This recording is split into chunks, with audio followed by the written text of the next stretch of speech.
can't believe I have to make this video, and all because Highguard had, well, someone slipped the information out, and it turns out that they were backed by Tencent the entire time. And let me just tell you, I gave them the benefit of the doubt because they were an indie studio, and technically they still are, but being backed by something or someone so huge changes pretty much everything. And now I have to sit here and try to explain what indie developer or what status of an indie developing studio represents who I review on this channel. Like, this whole entire thing is mind-boggling. You have Wildlight Entertainment coming out of nowhere at the Game of the Year, showing up at the end with this game which people looked at it was like, yeah, no. And then you learn that they were trying to shadow drop the game as though it was supposed to succeed from the jump. And now we have a whistleblower who's basically saying that Wildlight Entertainment was backed by Tencent the entire time.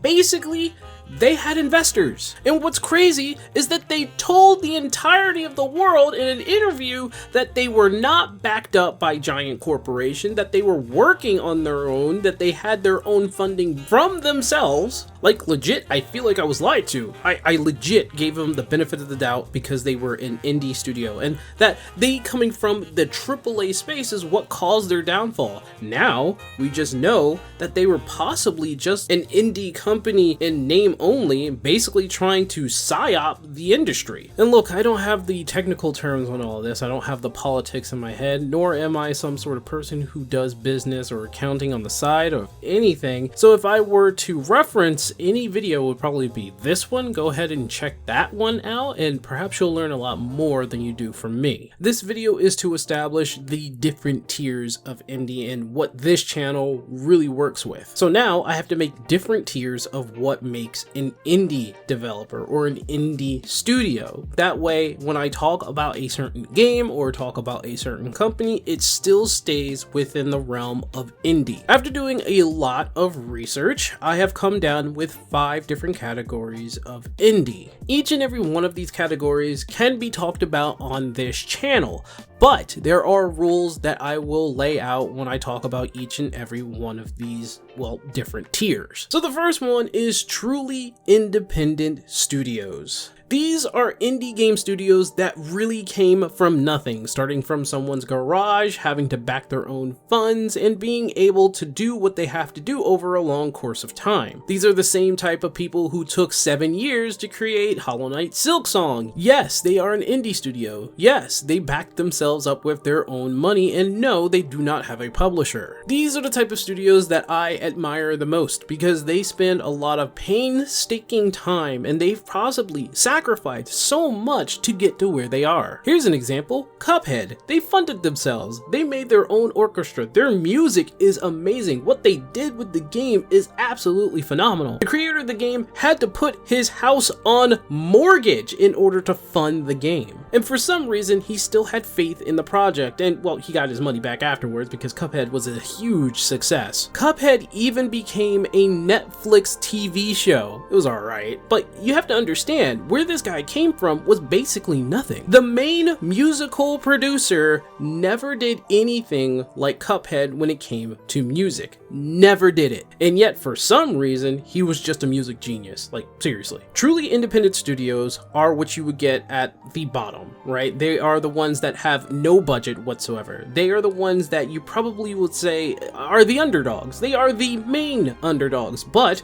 they are almost always the biggest winner. Now, I understand that this isn't everybody. Not everyone can be big winners like Cuphead or Hollow Knight Silksong. There are a lot of people who don't get the chance to become big because their game just does not get noticed. Not everyone can pull miracles like this, and I understand that perfectly well, but it's still just a sight to see that there are a lot of independent studios out there with this quality of games. So when I say an indie studio or a completely independent studio, I'm talking about these studios. Not corporate back, backed, they fund themselves, and they had to struggle. Next, we have publisher backed. And this is very, very different from corporate back, which I will talk about later. Publishers can have a varied amount of money on them. However, they will never be AAA or high tier or in the corporate giant field of being a business. In this case, I have to point out Apogee, which is probably the most familiar that I have in terms of a publisher for indie developers. Apogee is a publisher, and they do have millions of dollars, but their estimated worth is around like 6 to 7 million. They do not have money out the wazoo. They will publish and help games get up there, but they do not have the millions of dollars that other corporate giants have. For example, games like Below the Stone, who were published by Apogee. Fun game, by the way. I think you guys should check it out. The story for Below the Stone is that they've really gone out of their way to try to market themselves and go to every convention that they can in order to get their game out there. I was just lucky enough to speak with these people and actually get a game code just to play this game,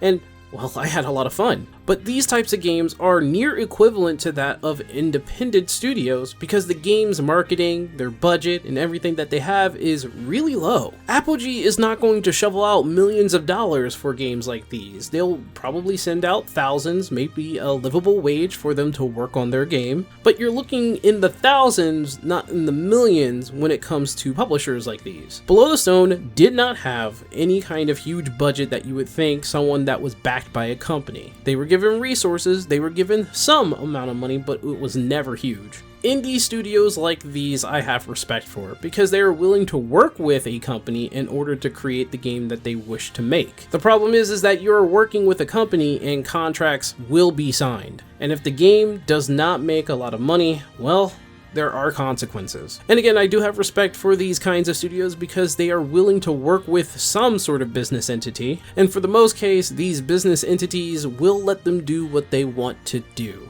However, I can't say the same for the next category or tier in all this. Corporate-backed indie games. One of the most silver line and gray areas that I have. And let me explain. We all know the story of Sandfall Interactive. These people were ex-Ubisoft developers, and they came together to make a group and a game that they all dreamed of playing themselves. But they knew that they needed to work with some sort of corporate entity in order to fund their project. And to be technical, their game that they came out and won awards, Expedition 33, isn't really indie in the case of how much it was put into. It was $10 million, by the way, but instead I would say is AA. Now, this isn't a bad thing. I still respect Sandfall Interactive for doing what they did, and I still love Expedition 33. I finally got started playing that game, by the way, and boy am I having fun. But enjoyment aside, I have to admit that this is more AA than it is indie, if anything. Corporate-backed indie studios are still technically indie,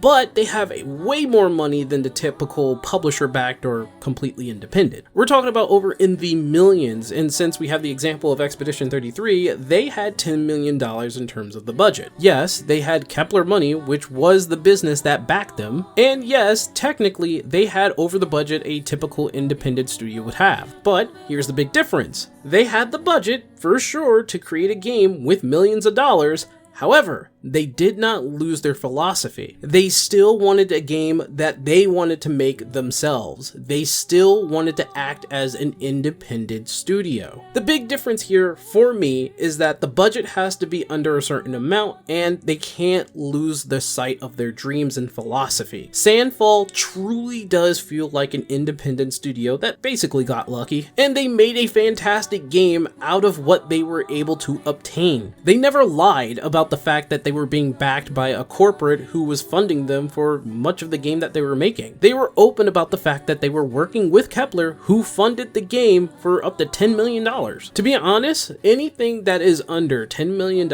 is fine in my book when it comes to an indie studio. It is the quality of the game that I'm looking at and their philosophy as a studio. This means that after Expedition 33, I'm going to follow Sandfall on their journey in making more games. They didn't have to psyop anything, they didn't have have to hide anything. They were straight up with us and created a fantastic piece of product. So yeah, something like Sandfall are okay in my book, and I will talk about them on the channel. There are different reasons and different scenarios as to why an independent studio is backed by a corporate giant. And as long as they do not lie, as long as they keep their philosophy, and as long as the game comes out amazing, I'm fine with it. There are gray areas, however, that I do think I can talk about, but it's a little iffy, and I do like these studios or companies. One, for example, is Sora Limited, which was founded by Masahiro Sakurai, the creator of Super Smash Bros. And Kirby, and I love the guy. But due to the fact that he has several contracts from Nintendo and works closely with Nintendo,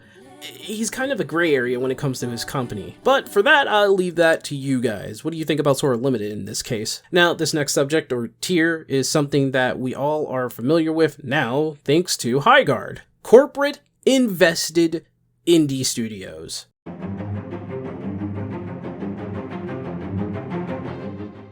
Let me try to explain what I mean about corporate invested indie studios, and if my bias starts to show, call me out in the comments. Corporate invested studios are indeed independent studios or companies that work very, very closely with corporate giants. In the case of Highguard, we all had this feeling that they were just bringing in AAA into the indie space and basically failed. But when the whistleblower came out and said, yeah, Tencent basically funded the whole entire thing, they were basically invested, which basically pisses me and everybody off, because did you have to lie about the fact that you were working with Tencent, the biggest gigantic Pac-Man in the video game space and industry? They literally put their stakes in several different companies in order to, I don't know, eat the market alive. One of the games that I do play, and it's free to play, and it's backed by Tencent, and it's made by Grinding Gear Games, is Path of Exile 2. And I know I'm a hypocrite because I said that I will never play a free to play game.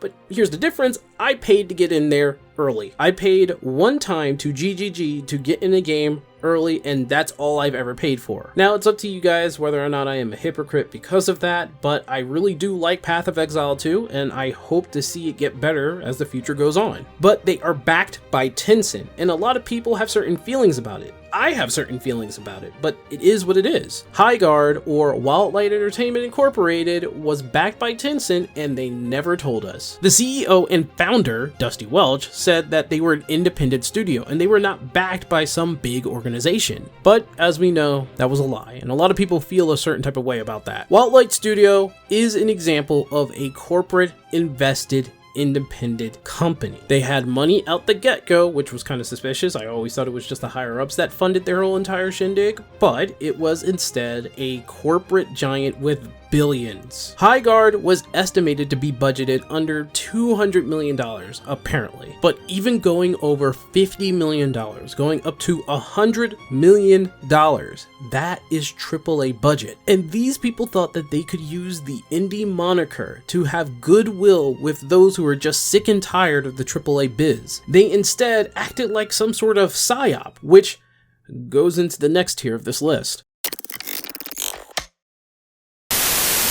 Hey, Editing Sync here. I wanted to add this in so that I can clarify the difference between corporate backed and corporate invested. You see, corporate backed and corporate invested are two different things for me. It depends on the budget that is given. Whereas Sandfall was indeed backed by Kepler and they were given up to $10 million, Wildlight Entertainment had a higher budget of up to $200 million.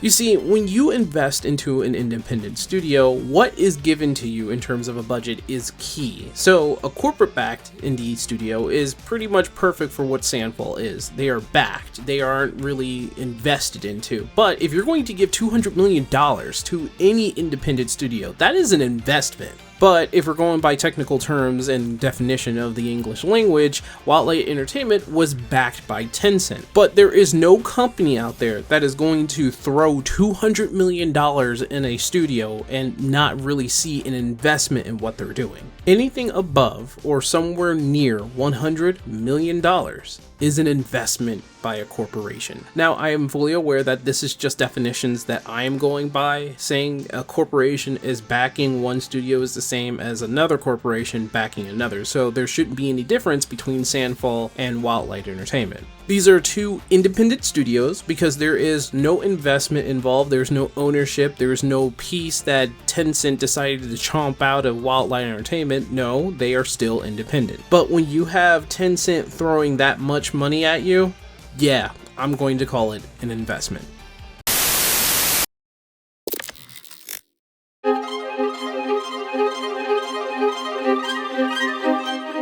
And we're an independent studio without the big backdrop and support of a big organization. So, our money and funding goes right into the development of the game. Tencent is on the advisory board of the Game Awards. Tencent were also the secret investor behind Highguard. Oh, dearie me. Now look, an up-and-coming new studio seeking investment is not necessarily a bad thing, nor is it a practice that is outside of the norm, but the reason this is gaining headlines for Highguard specifically is the way Highguard was marketed as like this indie game. It was consistently touted to be as, a game coming from the little guys, but when you get a significant investment from a company like Tencent, such claims are more called into question. They said they were indie. That drove it. I think that draw is the point, is that Highguard's studio, Wildlight, was portraying themselves as indie. I don't think you get to say you're indie if you're backed by literally the biggest gaming behemoth in the world. But what scares me here is how the industry is trying to hijack this, because they know that gamers are moving in the indie direction. As we said before, indie has growth, and gamers are sick of AAA crap. This tier of indie company is something I would say is more theoretical because it's not really a factual thing. This is just something of hypotheticals. Possible PSYOP indie companies are basically implementations from giant corporates who are working with indie companies or creating shell companies to make something of an indie space where they can dig their little heels in. At the very least, that is what I think it is, and that is just a hypothetical. It is not a factual thing. I do not know if there is an indie company that is working so close with corporate giants secretly that they're basically psyops. I do not personally know any independent company that is doing this or has not publicly put out that they are working with a corporate business. Most of the indie developers that I am contacted with in the indie world are independent, or they're probably backed up by some sort of publisher, and rarely are they corporate backed. Even the corporate-backed independent studios tell me that yes, they have this corporate giant backing them up with oodles and oodles of sums of cash for them, and it's public, so nothing is hidden. I personally have not worked with a corporate invested studio, nor have I worked with a possible PSYOP, but I do have an opinion when it comes to this possible PSYOPs that are showing up in the gaming world or in the indie world,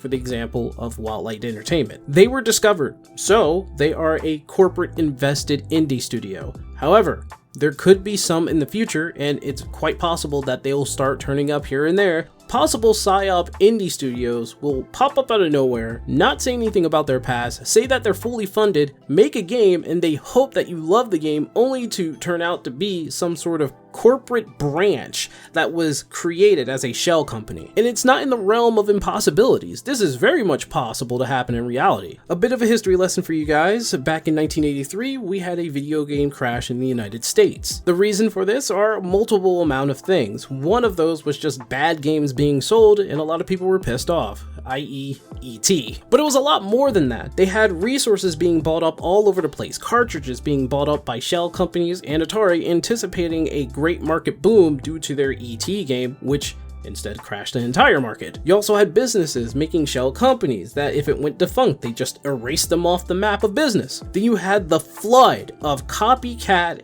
copy-infringed bad games. This flood of bad games drove the video game market in the United States into a very unpopular state. This all came into fro when Atari came out with E.T. and basically made the worst video game in history. And due to that, people just fell off of video games. They didn't play them. They didn't even want to touch them. The word video game meant bad something that was not very entertaining. And so, for a good amount of time, video games were just dead. If it wasn't for Nintendo, with them not saying that their console was a console, but an entertainment system, and basically making it out to being a toy and popularizing video games again, well, video games would probably not be here today. During that time, a lot of companies were psyoping their way into the video game market to try to get a little bit of that gold from the mine. There were established video game companies, but it was still experimental on how video games were to be sold as a product. We didn't have legislations, we didn't have laws, we didn't have legal standings. There wasn't a lot of that at all. In fact, there wasn't even like a rating for your game. Quality and vetting was not something that was pushed. It was game after game after game with various amount of quality added to it. And lo and behold, we're basically repeating history. We're psyoped, quote unquote psyops is basically, like I said, is hypothetical, are coming into the indie space trying to make room for their video games. And by the end of all this, the people who are part of that studio, the people who go out and talk on social media or even go out into articles to complain about the fact that their games didn't sell,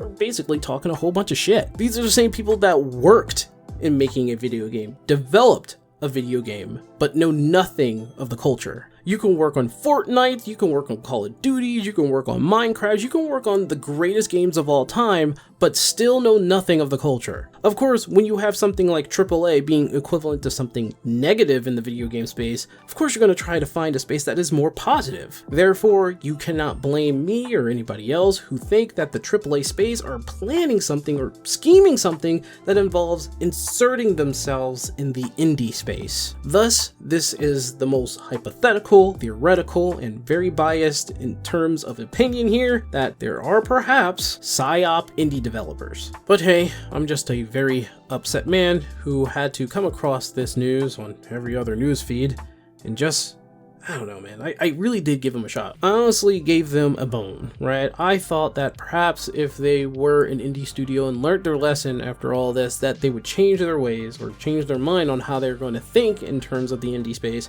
and try not to be so AAA about things. But they were AAA from the beginning, and they will be AAA in the end. From the very beginning, they didn't have the mindset of indie. They even said that they would try it the indie way, quote unquote, but they don't know the indie way. They've never been in the indie space, as well as, well, myself, and I've never developed a game. I just love indie games. It really makes me ponder whether or not the indie games that will come out in the future, the studios that will come out in the future, are legit and will be honest to try to be an indie studio.